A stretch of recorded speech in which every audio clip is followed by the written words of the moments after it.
que el planteamiento de la educación superior y la cuarta transformación recoge, antes que nada, para poderlo presentar, un saludo especial del secretario de Educación Pública, Esteban Moctezuma Barragán, que les manda un caluroso, un afectivo saludo cordial, como se dice, o sea, desde el corazón, que es muy importante. Agradece hasta hoy día, por ejemplo, la organización del foro que nos permitió construir precisamente ese artículo tercero, hoy todavía a debate, pero ya en su decisión fundamental.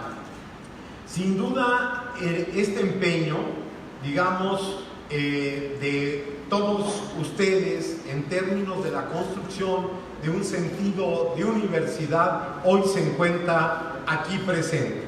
Queremos decir que ubica a la Universidad de Colima como una de las mejores instituciones de la educación superior del país. Podemos dar cifras, muchos de ustedes las conocen, pero sobre todo en el día de hoy hemos visto cómo se puede establecer un diálogo constructivo y con un sentido de transformación común, sin abandonar las especificidades que cada quien recoge.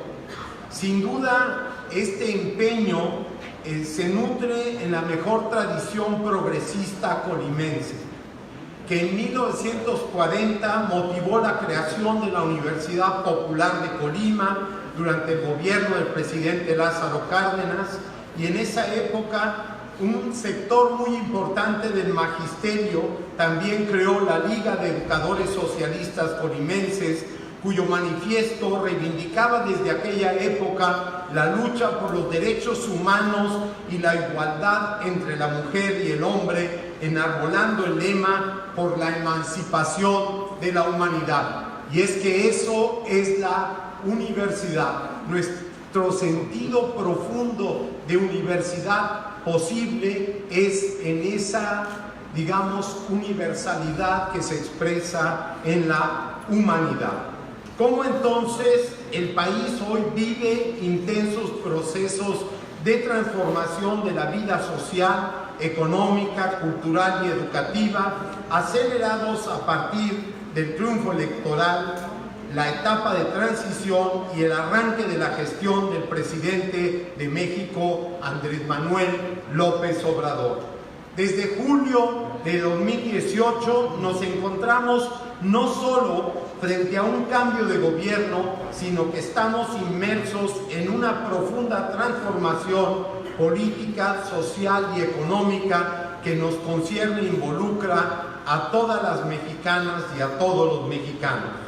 Ese es el sentido profundo de la cuarta transformación de la vida pública nacional. La participación de todas y todos nosotros a partir de un programa que busca terminar con los excesos, con las injusticias y distorsiones provocadas por los gobiernos autoritarios y la implementación de las políticas neoliberales que acrecentaron la corrupción, el tráfico de influencias, la desigualdad, la violencia y la mercantilización de todo nuestro sentido de vida. El surgimiento de esta era de cambios en México es la regeneración de una inmensa voluntad colectiva de cambio social, expresada y nutrida por crecientes movilizaciones populares en las cuales millones de mujeres y hombres, jóvenes, niños, adultos de todo el país se manifestaron en contra de las prácticas de un Estado que podemos sintetizar como un Estado autoritario, corporativo, clientelar, que durante mucho tiempo y mediante diversos mecanismos controló y en no pocas ocasiones reprimió las movilizaciones y la organización social de los ciudadanos, creando un injusto sistema de privilegios e injusticias que se van a terminar. Las movilizaciones populares se expresaron en luchas por la democratización de la vida nacional el ejercicio efectivo de los derechos humanos y la reivindicación de valores fundamentales como la libertad, la igualdad, la democracia, la inclusión y aquellos que no lo recuerdan, la fraternidad, el amor de todos los pueblos que convivimos en este México, que en realidad son muchos Méxicos, es una unidad en la diversidad. El trasfondo histórico de la Cuarta Transformación radica en las movilizaciones de millones de mexicanas y mexicanos que lucharon con especial convicción, coraje y dignidad, con ideas renovadas que contribuyeron a la construcción de una ciudadanía activa, crítica, dispuesta a hacer valer los principios democráticos desde una doble perspectiva, la local y en el sentido de universal. Hoy, la localidad que le llaman es un principio central. Nosotros no podemos seguir hablando desde un país centralizado, no podemos, digamos, hablar de un sistema federal cuando en la realidad seguimos, digamos, haciendo pasar todo por la Ciudad de México. Por ello, sí, Andrés Manuel López Obrador, con el ejemplo, cambiando todo el sentido de la política, se ha propuesto recorrer permanentemente el país, se ha propuesto y vamos a llevarlo a cabo la descentralización de toda la acción gubernamental, porque en ello sí va la construcción de un nuevo federalismo y, como más adelante referiré, de un nuevo pacto federal por la educación. En eso avanzamos hace un momento conversando con las universidades públicas y privadas, con las politécnicas, tecnológicas, las integrantes también de las normales, y hablamos a propósito también entonces de esta perspectiva donde podríamos en la acción territorial construir un nuevo sentido de convergencia por el cambio de las condiciones de vida, de trabajo, culturales de este importante estado para nosotros. Traer al presente, digamos, estas movilizaciones y luchas en el marco de la Cuarta Transformación impulsada por el presidente Andrés Manuel López Obrador, confiere múltiples significados a la tarea que los universitarios tenemos por delante. Impulsar una profunda transformación de nuestro propio quehacer, que va más allá de la mejora de los procesos administrativos o de las prácticas también de corte educativo de suyo importantes, sino que particularmente se replantea en el sentido de la misión histórica y de los objetivos superiores de nuestras instituciones, que es servir al pueblo de México, servir a los pueblos de México en este país que es un pueblo de pueblos. ¿De dónde viene y hacia dónde queremos que vaya la educación superior? Se trata de estas preguntas, no de que vengan dirigidas nada más al gobierno y desde aquí como pensamos que deba plantearse una transformación, sino básicamente van dirigidas a toda la comunidad, a las comunidades de las instituciones de educación superior, pero particularmente, decía yo un momento, a los estudiantes, a las maestras, profesoras, a los maestros, a los profesores, a los trabajadores universitarios, que han sido históricamente los actores que han encabezado, como en el caso de esta institución, las transformaciones de las universidades y que han colocado la educación superior no en un sentido de vanguardia, digamos, tradicional, sino la han convertido efectivamente en ese crisol de contradicciones que se resuelven en la acción específica del cambio de México. Coloca precisamente a estas instituciones, las coloca en una condición, digamos, especial para la Cuarta Transformación. La cuarta transformación, como dijo hoy nuestro señor presidente, tiene por corazón la educación, tiene por corazón estas instituciones y su compromiso con el país. Cabe aquí recordar, en cuanto a la autonomía, digamos, sí, que aquí ya refirió el señor rector y que esta institución lleva en el alma, que el movimiento estudiantil no es un movimiento con carácter nada más local o nacional. Estamos orgullosos que el movimiento por las autonomías universitarias cumplió más de 100 años, ¿sí? El año pasado cumplió 100 años, alrededor de la lucha estudiantil en la Universidad de Córdoba en 1918, donde predominaba una rutina pedagógica, donde la oligarquía terrateniente y el pensamiento ortodoxo del clero eran los que se encontraban, digamos, en el centro de la educación, mismos que apoyaban en su sentido general una conservación, sí, de una sociedad estratificada, de una sociedad excluyente.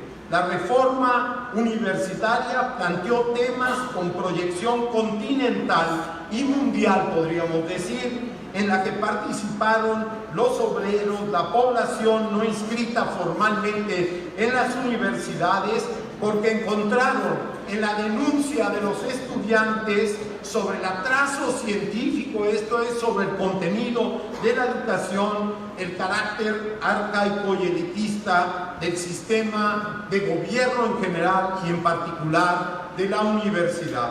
La autonomía universitaria, que buscaba que la universidad pudiera generar su propia legislación y elegir a sus autoridades, el cogobierno, la libertad de cátedra, la gratuidad de la enseñanza, así como la conciencia de que la educación universitaria debía involucrarse en la solución de los problemas de la sociedad, fueron y siguen siendo los postulados del movimiento estudiantil en aquel tiempo de Córdoba, de los estudiantes argentinos de la Universidad de Córdoba, pero se extendieron como un reguero general por las universidades de América Latina, sí, que fueron haciéndola cada vez más suya y particular también.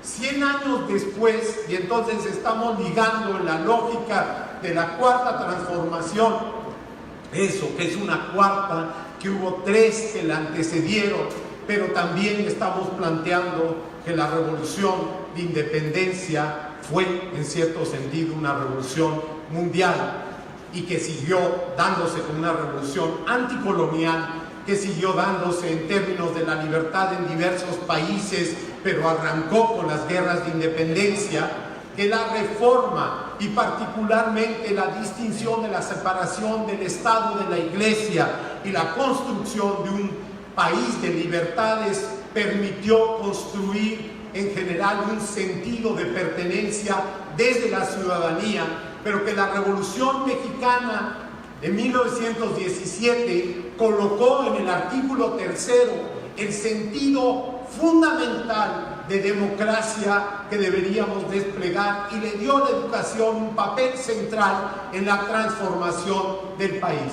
Durante años, en el momento en que se crea aquí la autonomía, ¿sí?, se planteaba la educación socialista como un elemento básico para construir un sentido de futuro.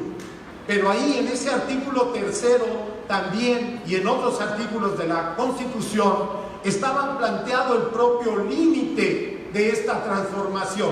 Y hay que decirlo con claridad, ¿sí? Las constituciones, los proyectos son producto de las correlaciones de fuerza, pero también expresa la acumulación de sentido, de historia, de horizonte, de visibilidad dentro de esta historia que tienen los pueblos.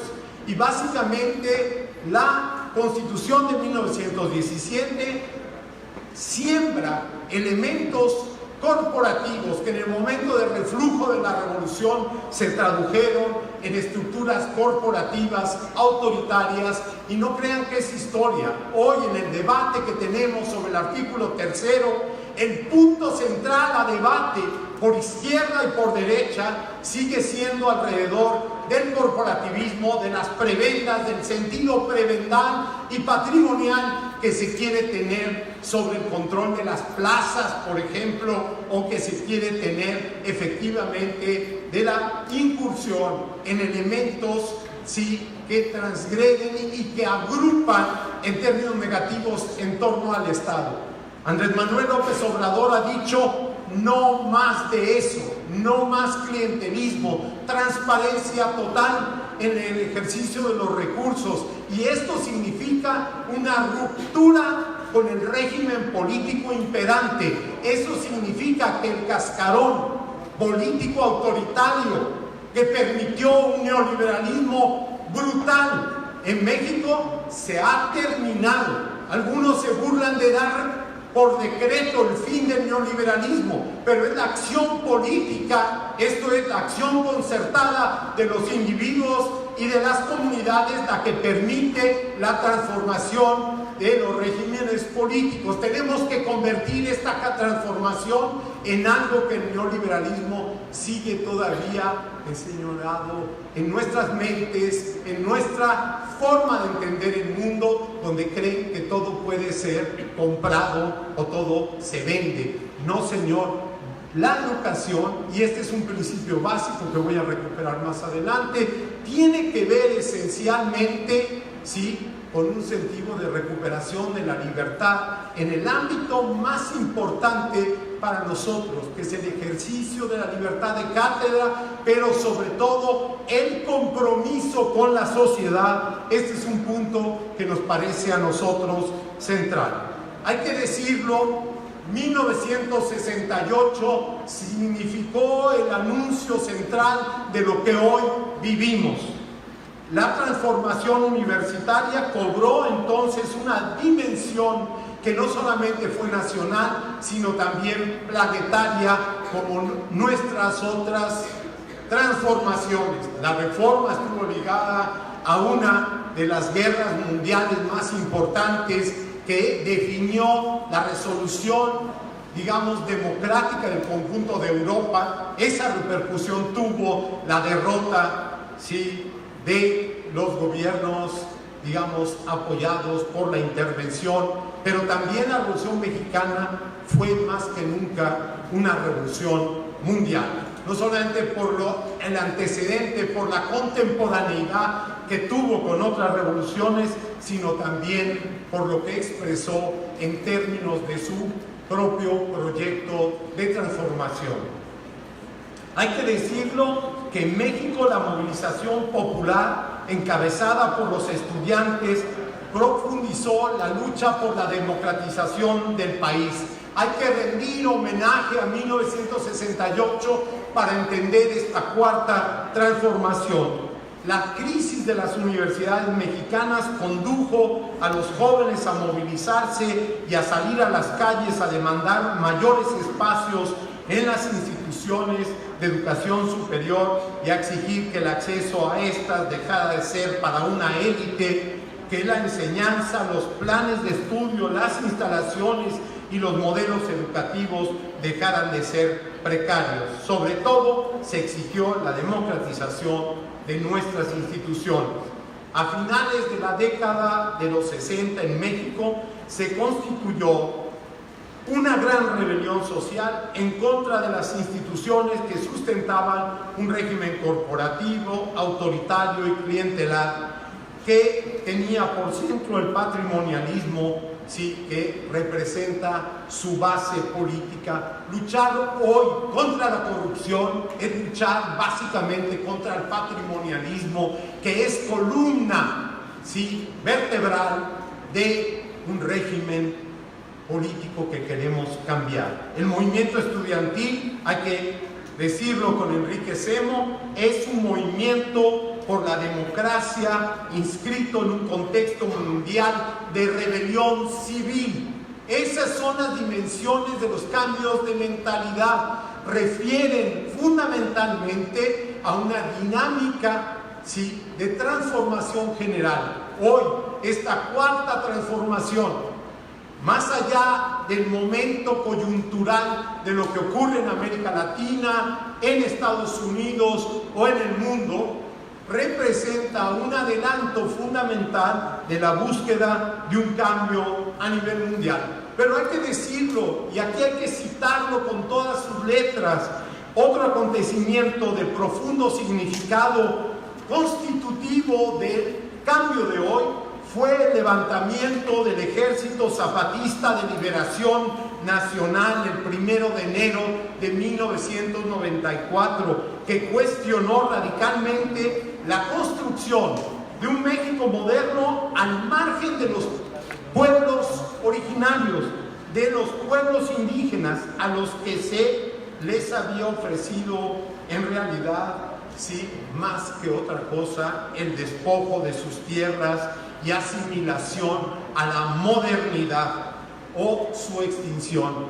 Digámoslo con todas sus letras, la mestizofilia, ¿sí?, como elemento de construcción nacional, es un racismo embosado que precisamente por ser oculto tiene una fuerza trascendental en México y construye este país, ha sido constructor de este país alrededor precisamente de este principio de exclusión social. Nosotros, no me canso de decirlo, somos el segundo país de diversidad cultural a nivel mundial después de la India. Para nosotros, que ha sido visto como un obstáculo, ¿sí?, el tema de la diversidad y del planteamiento de una unidad precisamente en la diversidad, parte de esa diversidad nacional. Nuestra Constitución, en el artículo 27, reconocía que somos un pueblo de pueblos. El reparto agrario en México, en este estado, tuvo que ver con el reconocimiento del derecho, los derechos históricos de los pueblos. En ese sentido, no era una constitución positivista, sino era una constitución que no solamente en ser social de derechos se adelantó a muchas otras en el mundo, sino también en cuanto a este reconocimiento de los derechos históricos. Pero la historia acabó construyéndose alrededor de invisibilizar a los pueblos originarios. En esta perspectiva, desde nuestro punto de vista, hoy es fundamental reconocer esto y decirlo sin ninguna vuelta. Los derechos de los pueblos indígenas, de la interculturalidad en una escala general, sí son hoy esenciales de la cuarta transformación.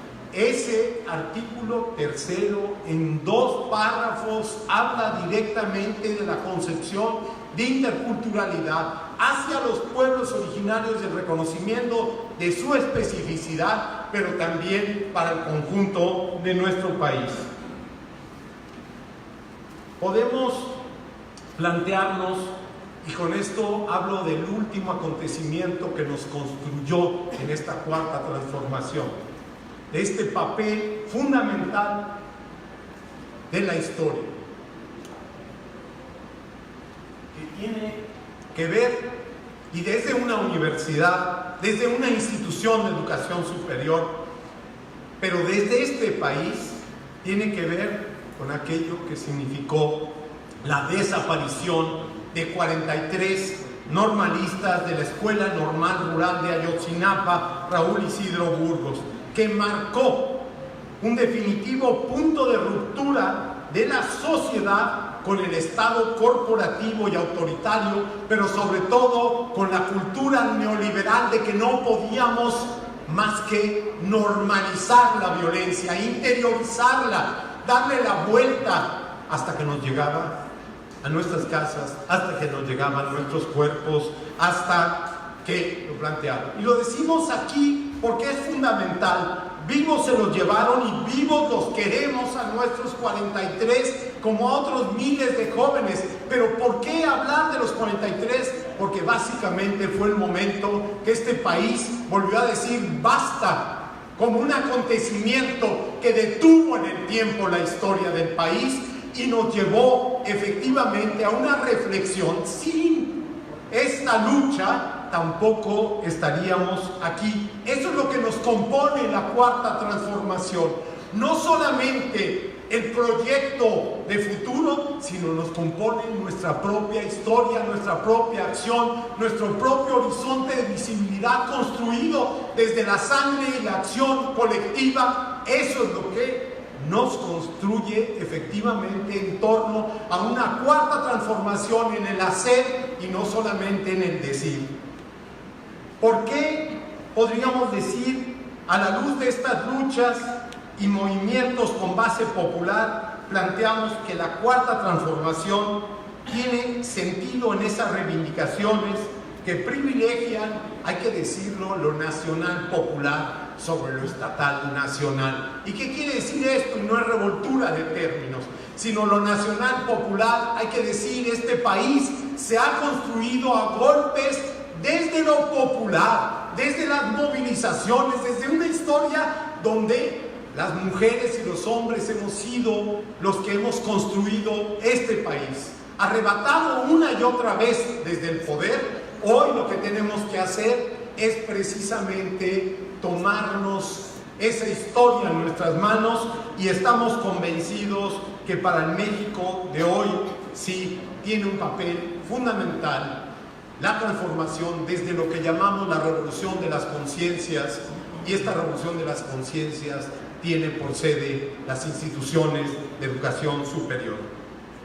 A la luz de todas estas luchas de base popular, quisiera yo pasar a la coyuntura actual. Perdonen por la ruptura en el ritmo, pero nos parece fundamental a nosotros recuperar lo que significa la trascendencia y las reformas y adiciones que se hacen en el artículo 3º, 31 y 73 de la Constitución.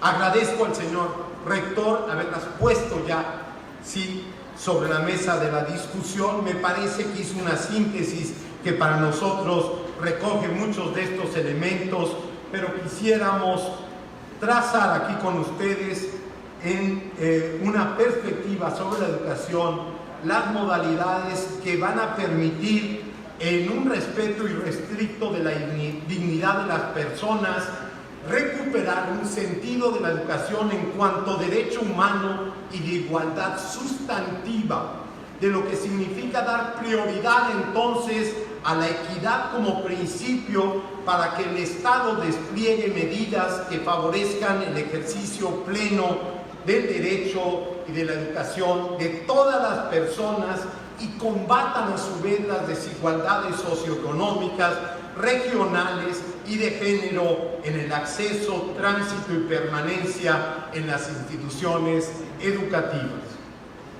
Queremos decir, este es el punto central, un sentido que pone al eje de la universalización, pero básicamente en la excelencia, que voy a explicar más adelante, términos que nos pueden mover y que han sido ideológicamente construidos sin leer lo que dice a la letra, que entendemos por excelencia, pero por el otro lado atravesadas por la lucha contra la desigualdad y las inequidades en este país. Otro de los elementos, ya lo he referido, tiene que ver con los pueblos y comunidades indígenas, pero nos coloca a todos nosotros en un sentido distinto de la interculturalidad, que refleja también el diálogo de saberes, la posibilidad efectivamente de mirar al mundo desde ontologías otras, pero también desde las no ontologías. Esto es, de los principios del ser, tener una perspectiva distinta también para abrirnos a unas formas distintas de entender el mundo, ¿sí? Y de colocarlo alrededor desde lo que quiere decir el Lequilantic o el Lequipuxlejal, o de lo que quiere decir en las distintas lenguas indígenas, poner el corazón en una colectividad que puede transformar sus realidades. Esta visión de la educación también va de la mano y el principio de la inclusión establecido en el dictamen, ¿sí? Que recoge las diversas capacidades, circunstancias y necesidades de aprendizaje, incluyendo particularmente la educación especial. Hay que decirlo, se recoge aquí otros sentidos de la diversidad. Estamos ante una visión de la educación en términos integrales que apuesta por una formación para toda la vida, en la que las personas puedan desarrollar sus capacidades cognitivas, socioemocionales, físicas, que les permitan alcanzar su bienestar. Eso dice a la letra el artículo 3. Hay que recuperarlo, llevarlo a las leyes secundarias y construir sobre esa base también un sentido de bienestar. Permite este criterio, digamos, referido a la excelencia, dimensionar desde una visión multidisciplinaria y una perspectiva interdisciplinaria las condiciones y avances educativos que logran los estudiantes sobre su sentido de bienestar, y lo construyen en términos efectivos a través del mejoramiento continuo de sus aprendizajes para el desarrollo de su pensamiento crítico y el fortalecimiento de los lazos entre escuela y comunidad. Estoy parafraseando directamente el artículo que hoy se encuentra a debate.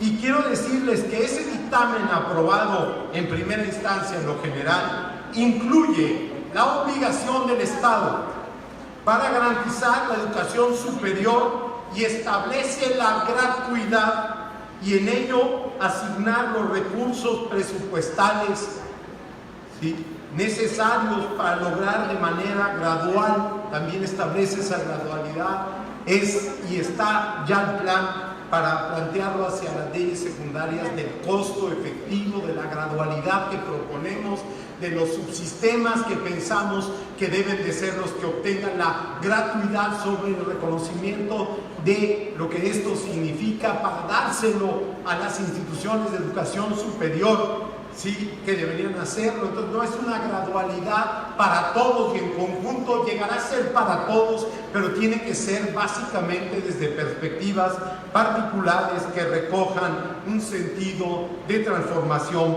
para el país. Ya en la actualidad, 75% de la matrícula de las instituciones de educación superior pertenece a la población de los 6 deciles de mayor ingreso. Disculpen, avanzamos en la cobertura y somos más desiguales. Esa paradoja tenemos que asumirla. Podemos cubrir más, pero ¿con quiénes cubrimos? Como un sistema que da más inclusión, de repente es profundamente desigual e inequitativo. Bueno, esa paradoja es fundamental que la enfrentemos y que nos propongamos, digamos, ir más allá.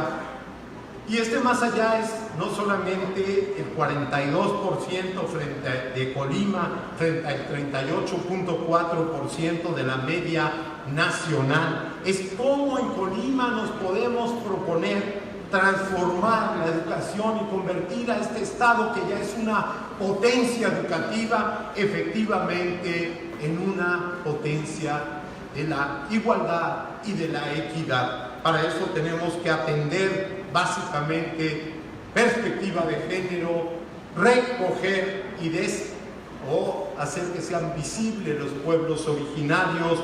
Necesitamos también recoger la desigualdad geográfica que existe aún en el Estado. Es por esta razón que nos hemos planteado desde la subsecretaría los siguientes ejes para la transformación de la educación superior del país. Aquellos que tienen que ver con que las instituciones de educación superior, digamos, sean socialmente responsables. Y aquí se plantea lo mismo. ¿Qué significa hoy ser socialmente responsables? Es un elemento fundamental en la perspectiva de la cuarta transformación. Aplicar conocimientos para atender entonces los problemas nacionales, regionales y locales. Vincular a las instituciones de educación superior con los distintos sectores de la sociedad para producir bienestar social. ¿Qué es lo que estamos diciendo entonces? Que lo primero que tenemos que hacer es recuperar el sentido social y la responsabilidad social de la universidad. El segundo eje básicamente plantea diversas estrategias, transformar los modelos y procesos educativos, fortalecer las trayectorias académicas de los profesores e investigadores, vincular los posgrados con la investigación, pero con un enfoque de bienestar social y desarrollo sostenible, y otros elementos como la renovación de las políticas y procesos de evaluación y acreditación que venimos de discutir hace un momento en una reunión. Queremos ir cerrando con un tercer eje que sería este de la cobertura y que refleja ahí en un cuadro cómo proponemos crecer con esta cobertura. Queremos una tasa bruta de cobertura, digamos, de 34% de la población ubicada en los 4 primeros deciles, pasar, digamos, a una construcción, de un 25.2 a un 34%. Crear nuevas universidades a partir de criterios de calidad y pertinencia social. En este sentido están a veces las incomprendidas o vistas como competencia 100 unidades del sistema universitario Benito Juárez García. Quisiéramos decirles que este es uno de los proyectos, digamos, de avanzada de la idea central de que cómo hay que recoger desde lo local las necesidades, proyectarlas en lo regional y llegar a lo nacional. No es un problema del tamaño, sino de lo que significa que haya comunidades que se hagan cargo de decir qué tipo de educación y qué es lo que quieren que se estudie para los problemas comunitarios y a la vez las ofrezcan a nivel nacional. Es quizá uno de los proyectos por su diseño curricular de los más interesantes en el despliegue de un pensamiento crítico y también de la construcción de una alternativa donde enfrentamos los problemas, se construye alrededor de ellos las alternativas, pero también y sobre todo se genera una conciencia de relación abierta, directa, subordinada, no me importa usar ese término, a la comunidad de nuestro quehacer universitario. El cuarto tiene que ver con toda la gobernanza, y ya no los entretengo, del sistema de educación superior. Lo único que les quiero decir es que no hay un sistema de educación superior. Es un inmenso archipiélago de archipiélagos que en este sentido queremos llegar en una ley general de educación a tener un capítulo de la educación superior, pero sobre todo queremos acompañarlo de grandes cambios efectivos que estamos construyendo en este momento. El día de hoy se cierra el primer proceso local a nivel de las normales para llegar a una transformación general de la educación normal. Para mediados de mayo debemos de plantearnos revisar la ruta básica para el diseño curricular que recoja lo local en lo nacional, que recoja lo local en lo regional, que recoja lo local en lo estatal. Y para ello el esfuerzo es un esfuerzo que esperamos sea autónomo y va a llegar a donde en términos de la autonomía de las normales, hasta donde éstas lleguen por sí mismas. La línea, y la digo aquí, es que no hay línea, que ellos tienen que construir en este guiño que toda mexicana y mexicano tenemos, como decía Monsiváis, aquel pequeño, ya saben qué partido que llevamos adentro. Sí, nosotros lo que proponemos es que la autodeterminación, el sentido, digamos, de cambio desde nosotros mismos, desde nuestras instituciones construidas o reconstruidas o renovadas o transformadas en otras cosas, es lo que más nos importa. Hoy el principio de esta universidad de buscar, como nos fue presentado hace un rato, la reinvención de la universidad sobre la base de las prácticas que ha venido desplegando, nos parece a nosotros que es fundamental. Pero también quiero plantearlo, y con esto efectivamente termino. Para nosotros los procesos que está llevando en este momento con plena autonomía, aunque no sea autónoma formalmente como es el Instituto Politécnico Nacional, o que está llevando adelante la Universidad Pedagógica Nacional con su primer, aunque lo decía la ley, sí, Consejo Universitario Paritario, o el trabajo que está desarrollando algunas de las universidades del país en su propio esfuerzo, representa una, para algunos difícil, yo diría, compleja, pero con una riqueza inmensa, recuperación de cómo desde la autonomía, cómo desde la diversidad, cómo desde la construcción de distintas iniciativas, pero sobre todo que se conviertan en eso, iniciativas reales, podemos transformar a México. La palabra la tienen todas y todos ustedes. Eso es la cuarta transformación, pero sobre todo es la práctica efectiva de nosotros mismos en nuestra perspectiva, en esta posibilidad de recuperar el sentido de utopía posible. Creemos y estamos convencidos es básicamente la cuarta transformación. La cuarta transformación somos todas y todos actuando sobre nuestra realidad. Muchísimas gracias.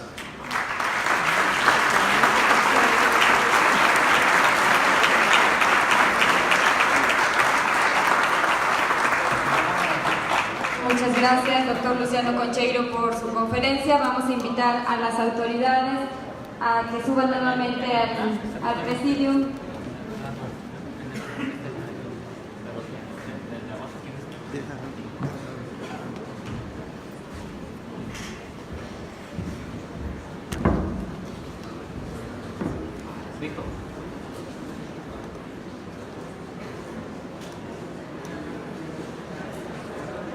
En este momento, el rector de la Universidad de Colima hará entrega de un reconocimiento y de un obsequio al doctor Francisco Luciano Concheiro Borges por la conferencia magistral La Educación Superior y la Cuarta Transformación ante la comunidad universitaria.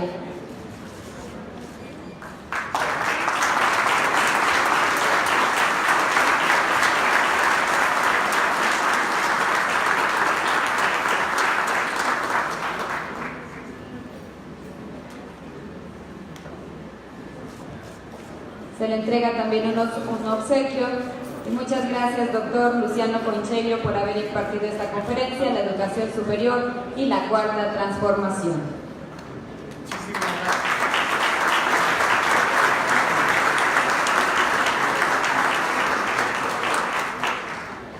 Invitamos a las autoridades a tomar su lugar y vamos a escuchar el mensaje del licenciado José Ignacio Peralta Sánchez, gobernador constitucional del Estado de Colima.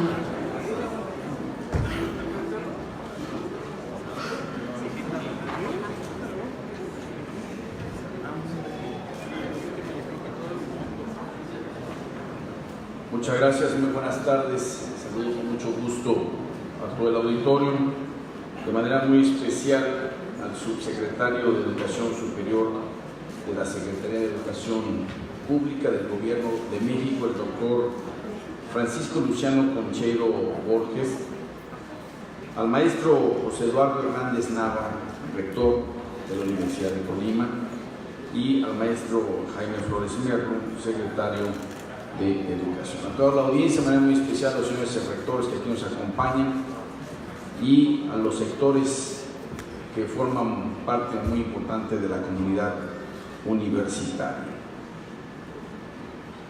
Sin duda es una interesante visión en torno a las transformaciones históricas del país, pero sobre todo hacia las transformaciones hacia los siguientes años, y así también el papel que en ello va a representar la educación superior. Desde mi perspectiva, toda propuesta de transformación implica un desafío educativo, pues se trata de que las propuestas encuentren la trascendencia y alcancen a generar sus efectos esperados en la realidad. Eso solo puede lograrse cuando los cambios están inscritos en la dinámica educativa, generando reflexión, y análisis, y anticipando también los problemas y resolviéndolos a tiempo. Es momento quizá de que los esfuerzos educativos intenten superar la sola comprensión de los fenómenos sociales, políticos y económicos para intentar su transformación. Por ejemplo, toda investigación implica una posibilidad y esa posibilidad debe atreverse a la confrontación con la realidad. No creemos que ello sea utópico, al contrario, la educación es la llave maestra de las grandes transformaciones. Las naciones con más desarrollo son aquellas que colocan a la educación entre sus prioridades, pero que además someten continuamente a los resultados educativos el reto de su aplicabilidad.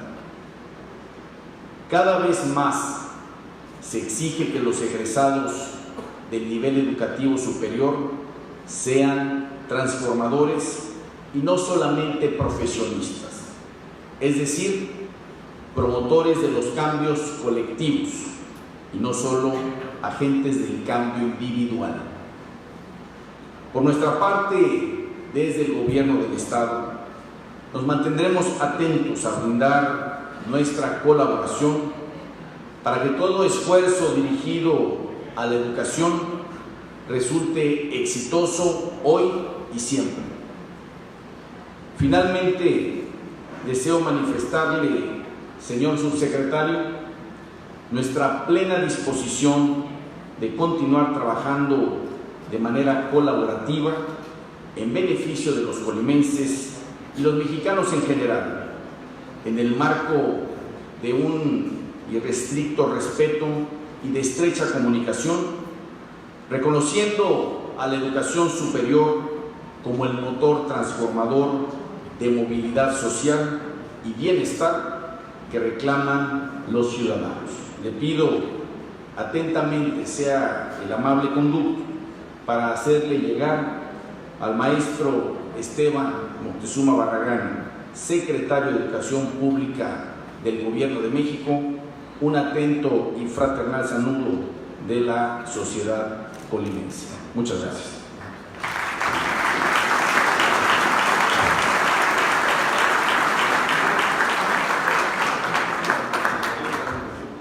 Agradecemos el mensaje del licenciado José Ignacio Peralta Sánchez.